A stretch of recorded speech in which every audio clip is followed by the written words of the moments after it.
Hey everyone, I thought I would send out an update. It's been a few weeks or maybe a month. It's been a long time since I kind of jumped on here to let you all know what has been going on. So, just to let you know, I did start the second trial, ADU 1805. I did the second dose a couple weeks ago. The week right before I did that dose, I had a little bit of an umbilical hernia starting. And then I went ahead and did my second treatment, and I just started to notice wasn't able to really eat or drink, and just having a lot of bloating issues, and walking would make me nauseous. So I just kind of started tacking it up to the hernia.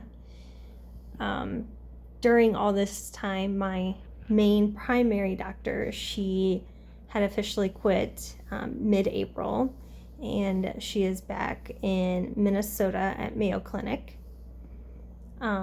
So, during all this, I hadn't really made my decision on transitioning to a new primary oncologist. I've just been very heavily relying on my nurse practitioner, who has been amazing during the whole entire journey. She has helped me with everything and anything that I could imaginably need, and she gets it done right away. So I'm very lucky to have her in my corner.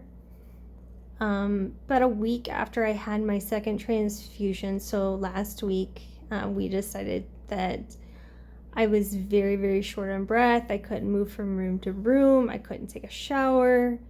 And I would just have to lay down for 20-30 minutes to catch my breath. So we decided that I should do a blood transfusion. So I went ahead and did 2 blood transfusions. And that kind of helped a little bit, but I started noticing other symptoms starting to progress, not really wanting to eat, feeling full. When I started to eat, I would automatically get sick. And so I thought maybe it was just acidic foods, or I was just eating a weird combination of different things, which I typically do and never have had any issues. But now it's I have to be on a very, very strict diet, very bland, no acidity. I can't do heavy carbs like bread, pasta, anything of that nature, because it automatically makes me sick. The last week and a half, things had progressively gotten worse. I couldn't get out of bed. I wasn't doing a whole lot. Sean was very concerned because he could tell my quality of life started going down, and he really wanted me to go to the doctor. I was talking to the doctor, and they said that they wouldn't do anything for the hernia. So I thought I will just try the next best thing and try to get into a surgeon. So I had reached out to Moffitt, to Dr. Deneen down in Miami, Tampa. He's down in Tampa area, and trying to get in. And the soonest that I could get in was the beginning of June. And at that point, I felt like I needed to do something else because it's just not working. And so I had my team send out my files. I sent out to 2 or 3 other surgeons. And out of those surgeons, Dr. Tarrega reached out to me from Yale Medicine. He's in New Haven, Connecticut. And he was willing to see me as soon as possible. Well, over last Friday, I was doing terrible. I was barely eating. I was barely drinking. I was constantly getting sick. So Sean said, oh yeah, let's just go get your records and everything that we were going to do there. So got my records, and lo and behold, my family had kind of teamed up on me and decided I need to be checked in. So I called my nurse practitioner and asked if they could get me in the cancer care clinic, because you typically have to have an appointment. So they got me an appointment, and they admitted me, and once they admitted me, they sent me to Parkview Towers. They sent me there. I got a CT scan with contrast, and then I got an x-ray, and there was showing no blockage, but they could tell that everything was extremely inflamed, and I had a lot of fluid, and my cancer was definitely causing a majority of my issues. So they decided, just to kind of keep and hold me until Monday came, so they could kind of sit around and decide what they were going to do. Tuesday, we had a conversation asking how I felt about being able to travel, because I can barely walk 10 steps without feeling like I need a wheelchair or getting extremely sick. So my family had sent me suggestions on finding nonprofit pilots that are willing to take out sick patients to whatever appointments that they need to go, and usually they need 5 to 10 business days. So trying to coordinate all of that is quite a task. And luckily, my family has been amazing, and they've dropped everything they've been doing and just helping me with whatever I need at a drop of the hat. So very fortunate. And anyways, today they decided to do paracentesis, where they go in and they draw out the ascites. The ascites is like in between my intestines and behind the abdominal wall, and there was a few areas that they could go, but they were just pockets. So they decided to pick the biggest pocket, which was on my left side, where I have an abdominal wall tumor that's growing on this side. So they picked that side, and they drew a little over a gallon of fluid, which is about 8 pounds. They did that, and I felt a little relief with, feeling less full, able to breathe, being able to use my diaphragm, which I've realized I have not been able to do.